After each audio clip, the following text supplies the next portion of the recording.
Assalamualaikum warahmatullahi wabarakatuh. Shalom, Om Swastiastu, Namo Buddhaya. Salam kebajikan bagi kita semua. Halo semuanya, perkenalkan nama saya Raisi Andini Adzanti dengan NIM 14012041124. Di sini, saya akan mempresentasikan analisis rasio laporan keuangan perusahaan, tepatnya PTS Oldfield Tbk, yang baru saja bergabung di dunia IPO pada tanggal 25 Oktober lalu dengan kode saham KOAS atau KUAS. Nah, PTS Oldfield Tbk ini merupakan perusahaan yang memproduksi berbagai macam alat pengecatan untuk industri pengecatan, seperti kuas cat, roll cat, meteran, KP, dan berbagai produk lainnya yang dapat digunakan oleh berbagai kalangan, mulai dari tenaga kerja profesional hingga masyarakat biasa atau amatir yang biasanya melakukan pengecatan oleh sendiri. Nah, kabar tentang bergabungnya PTS Oldfield Tbk di dunia IPO ini mendapatkan sambutan positif dari masyarakat. Hal ini dapat dilihat dari beberapa tagline artikel yang memberitakan fenomena ini. Nah, sekedar informasi, PT Kuas ini menetapkan harga IPO sebesar Rp195 per saham. Dan kabar baiknya, di awal perdagangan ternyata PTS Oldfield Tbk ini langsung berhasil untuk mencapai ARA atau auto reject atas yang merupakan batasan maksimum dari kenaikan yang dapat diperoleh oleh perusahaan itu dalam satu hari dan biasanya disajikan dalam bentuk persentase, di mana angkanya itu melesat 34,36%. Dan disinyalir saham S Oldfield ini siap ekspansi ke luar negeri. Nah, di sini saya melakukan analisis rasio keuangan dan di mana datanya itu diambil dari prospektus awal PTS Oldfield Tbk yang dipublikasikan kepada masyarakat. Adapun rasio yang saya ambil adalah merupakan data antara perbandingan di tahun 2020 dan 2021. Nah, langsung saja yang pertama saya akan membahas sebetulnya seberapa liquid sih PT S Oldfield Tbk ini.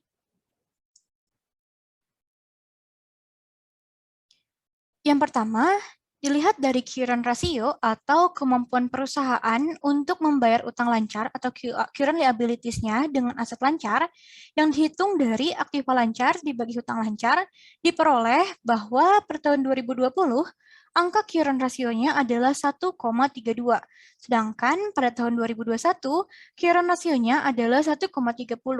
Hal ini berarti pada tahun 2020, current rasionya itu sedikit lebih baik dibandingkan tahun 2021 dengan selisih 0,02, selisih yang sangat tipis. Nah, selanjutnya saya akan membahas dari sisi exit ratio yang merupakan kemampuan perusahaan untuk membayar hutang lancar atau current liabilities-nya dengan aset yang paling lancar. Di mana sama seperti sebelumnya, semakin besar nilainya itu artinya semakin baik. Adapun exit ratio ini diperoleh dengan membagikan current asset dikurangi inventories dibagi current liabilities. Dan diperoleh ternyata pada tahun 2020 diperoleh exit ratio sebesar 0,57, sedangkan pada tahun 2021 exit ratio-nya adalah 0,48. Hal ini berarti exit ratio di tahun 2020 itu lebih baik dibandingkan tahun 2021.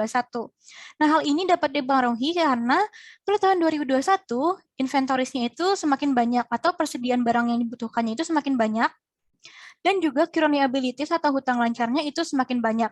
Hal ini yang bisa menjadi salah satu faktornya adalah banyaknya permintaan dari pasar yang mengharuskan PT S Oldfield Tbk ini memproduksi semakin banyak barang dan menambah hutang lancarnya.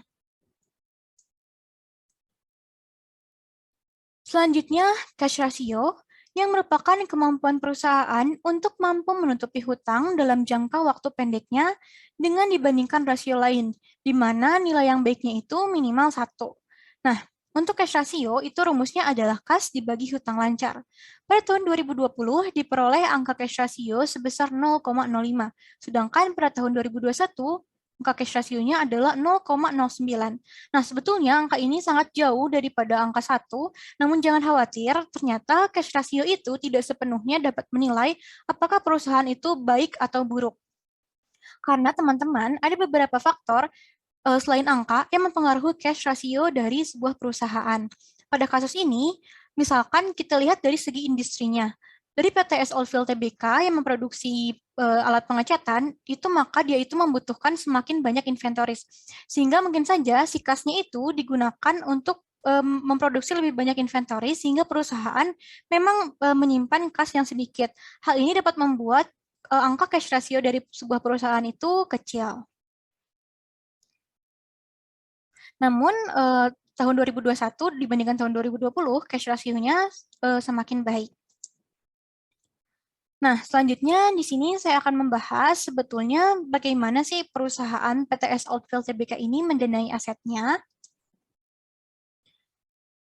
Yang pertama, dilihat dari debt ratio yang mengukur seberapa besar aset perusahaan yang dibiayai oleh hutang, di mana nilainya itu semakin kecil semakin baik, dan disarankan tidak lebih dari 1. Nah, untuk debt ratio, ternyata cara menghitungnya adalah dengan membagikan total debt dibagi total aset. Dan pada tahun 2020, debt ratio-nya adalah 0,77, sedangkan pada tahun 2021, debt ratio-nya diperoleh 0,70. Hal ini berarti debt ratio di tahun 2021 itu lebih baik daripada tahun 2020. Nah, ada fakta menarik mengenai debt ratio ini. Ternyata sebetulnya untuk perusahaan go public, biasanya mereka memiliki debt ratio yang kecil karena saat membutuhkan dana segar, mereka lebih memilih untuk menambah hutangnya di bank dibandingkan memperbanyak saham yang beredar. Karena kenapa? Semakin banyak saham yang beredar di masyarakat, itu akan menyebabkan nilai saham semakin turun. Dan beberapa pihak menyatakan bahwa sebetulnya perbandingan 4:1 juga masih dianggap cukup aman. Namun tetap saja disarankan sebisa mungkin itu tidak boleh lebih dari 1. Selanjutnya ada time interest earn atau TIE. Ini itu mengukur kemampuan perusahaan untuk membayar beban bunganya, di mana nilainya itu semakin besar semakin baik. Cara menghitungnya adalah dengan membagikan operating income dibagi dengan interest expense. Nah, dapat dilihat ternyata time interest earn pada tahun 2020 itu lebih kecil dengan angka 0,78 dibandingkan dengan tahun 2021 dengan angka 0,91. Hal ini berarti time interest earn-nya di tahun 2021 itu lebih baik dibandingkan tahun 2020. Hal ini dipengaruhi karena baik dari segi operating income dan dari segi interest expense, di tahun 2021 itu semakin meningkat banyak, hampir lebih dari 2 kali lipat.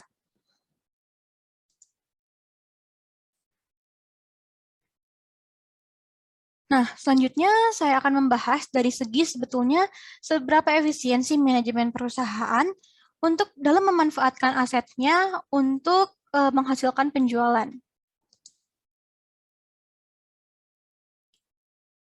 Yang pertama, dilihat dari total asset turnover atau TATO yang mengukur seberapa efisien perusahaan menggunakan asetnya untuk menghasilkan penjualan, di mana nilainya itu semakin besar semakin baik.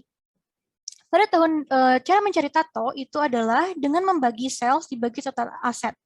Dan pada tahun 2020 itu dapat dilihat bahwa ternyata angka tatonya itu sebesar 0,09 dan pada tahun 2021 angka tatonya adalah 0,20.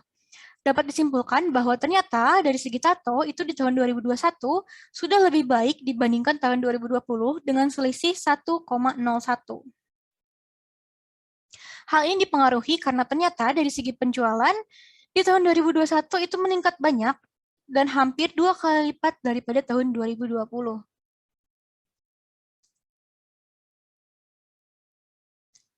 Selanjutnya ada fixed asset turnover yang mengukur seberapa efisien penggunaan fixed asset untuk menghasilkan penjualan, di mana sama seperti sebelumnya, semakin besar nilainya semakin baik. Cara menghitung fixed asset turnover adalah dengan membagikan sales dibagi average net fixed asset. pada tahun 2020 diperoleh fixed asset turnover sebesar 1,958, sedangkan di tahun 2021 diperoleh fixed asset turnover sebesar 1,975. Yang artinya fixed asset turnover di tahun 2021 itu lebih baik dibandingkan tahun 2020. Sama seperti sebelumnya, hal ini juga dipengaruhi karena penjualan yang meningkat.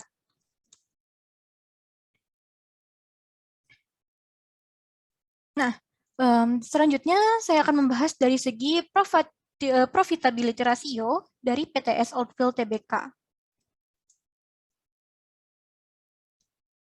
Yang pertama dari segi return on equity atau ROE yang mengukur seberapa besar return yang bisa diperoleh oleh pemegang saham, di mana pasti nilainya semakin besar itu semakin baik.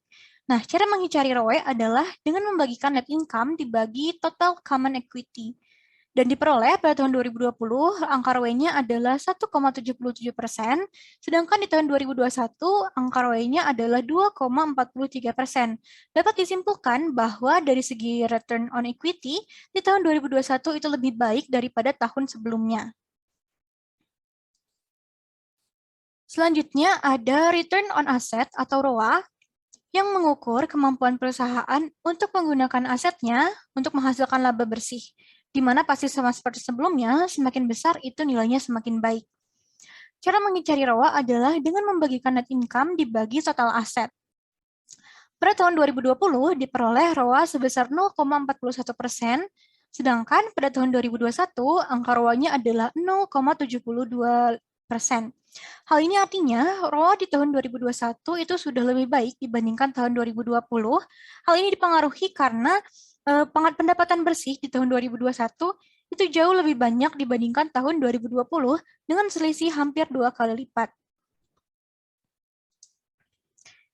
Nah, yang terakhir ada return on sales atau ROS yang mengukur tingkat keuntungan perusahaan setelah mengeluarkan beban usaha, di mana nilainya itu semakin tinggi semakin efisien. Dari segi ROS sendiri, itu cara menghitungnya adalah dengan membagikan laba sebelum pajak dibagi penjualan atau sales. Nah, pada tahun 2020, angka return on sales-nya adalah 4,95%, sedangkan di tahun 2021, angka ROS-nya adalah 3,89%. Hal ini artinya dari segi return on sales tahun 2020 itu lebih baik dibandingkan tahun 2021. Setelah melakukan analisis keuangan yang tadi, itu dapat disimpulkan bahwa sebetulnya hampir seluruh kegiatan perusahaan itu meningkat dari waktu ke waktu, dari tahun 2020 ke tahun 2021, itu mengalami peningkatan meskipun peningkatannya tidak besar atau perlahan. Nah, mungkin segitu saja yang dapat saya sampaikan. Mohon maaf apabila ada kesalahan. Terima kasih telah menyaksikan. Wassalamualaikum warahmatullahi wabarakatuh.